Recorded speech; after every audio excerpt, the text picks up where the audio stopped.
Hello friends, myself Anil Chaudhary. आज मैं discuss करूंगा स्टॉक्स एंड फ्लोज के बारे में।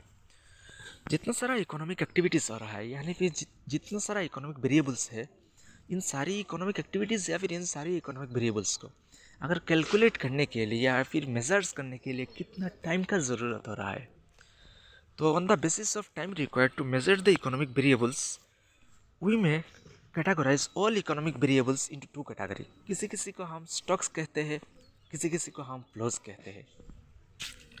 जितना सारा इकोनॉमिक वेरिएबल्स, इनमें से अगर किसी इकोनॉमिक वेरिएबल्स को मेजर्स करने के लिए पॉइंट ऑफ टाइम का ज़रूरत हो रहा है, यानी कि कोई स्पेसिफिक पीरियड ऑफ टाइम का ज़रूरत नहीं हो रहा है, जब चाहो तब कैलकुलेट किया जा रहा है, तो इन सारी वेरिएबल्स को हम स्टॉक्स कहते हैं।